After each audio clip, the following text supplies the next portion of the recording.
हाय दोस्तों, I hope कि आप लोग बहुत अच्छे होंगे। मैं देसी तेवर से गोविंद तिवारी आपका हार्दिक स्वागत और अभिनंदन करता हूं। आज बहुत बड़ी माननीय अखिलेश यादव जी के लिए बहुत बड़ी खुशखबरी सामने निकल के आई है। अखिलेश यादव जी ने एक सुप्रीम कोर्ट पे एक योगी आदित्यनाथ के खिलाफ एक एप्लीकेशन दायर किया था। वो एप्लीकेशन दायर में उसमें यह लिखा था कि योगी आदित्यनाथ अपने सरकार का फायदा, अपने कुर्सी का वर्चस्व जमाने के लिए जितने जनता गरीब तबके के लोग हैं उनको माफिया बना के उनका घर और संपत्ति तोड़ दिया जाता है। उत्तर प्रदेश की सारी जनता में त्राही त्राही मचा हुआ है।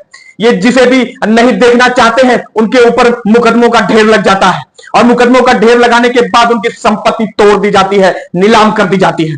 ऐसी स्थिति में सुप्रीम कोर्ट से मैं निवेदन करना चाहता हूं कि इसके लिए कुछ करा जाए, वरना इस सरकार में बहुत गरीब तबकों के साथ अन्याय होते समाजवादी पार्टी नहीं देख पा रही है।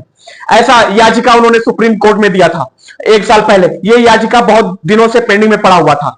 अब जाके 2 दिन पहले इसका सुप्रीम कोर्ट ने फैसला सुनाया और सख्त आदेश दिया यूपी सरकार को कि किसी का भी संपत्ति गिराने से पहले उसको पहले परखा जाए कि वो रियल में माफिया है या नहीं, और किसी भी मुकदमा के तहत किसी की संपत्ति गिराने का अधिकार यूपी सरकार के पास नहीं है।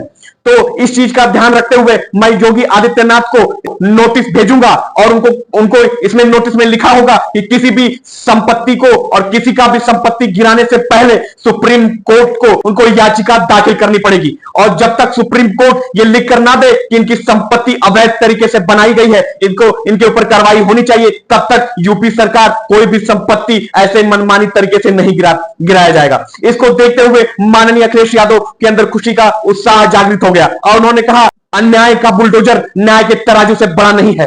और योगी आदित्यनाथ पे ये तो फैसला आना ही चाहिए था, क्योंकि योगी आदित्यनाथ के सरकार में त्राही त्राही जनता कर रही है और बहुत सारे संपत्तियों को ढा दिया जाता है। जिस यूपी सरकार की अगर बातें न मानी जाए तो अधिकारियों को सस्पेंड कर दिया जाता है और बहाली भी नहीं होती है। पुलिस प्रशासन में तो ऐसी स्थिति आ गई है कि अगर किसी मंत्री और मिनिस्टर या कोई विधायक की बातें अगर नहीं सुना तो उनको तुरंत पुलिस लाइन में भेज दिया जाता है, कहीं उनकी चौकीदारी करने के लिए भेज दिया जाता है और उनको थाना नहीं मिलता। ये सब देखने के बाद जनता भी और पुलिस प्रशासन और जितने पदाधिकारी हैं वो भी परेशान हो गए हैं। और उन सब के लिए खुशखबरी है कि योगी आदित्यनाथ पे एक लगाम लग गई है।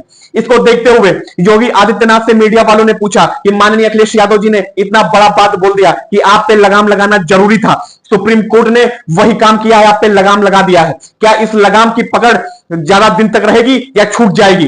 तो इसको सुन के योगी आदित्यनाथ हंसने लगे और हंसने के बाद बोले कि देखिए वो सुप्रीम कोर्ट का फैसला है और सुप्रीम कोर्ट का फैसला सर्वमान्य है और मैं उनके आदेश और फैसलों का समर्थन करता हूं, पर इसका मतलब यह नहीं कि माफिया छुट्टे हो गए।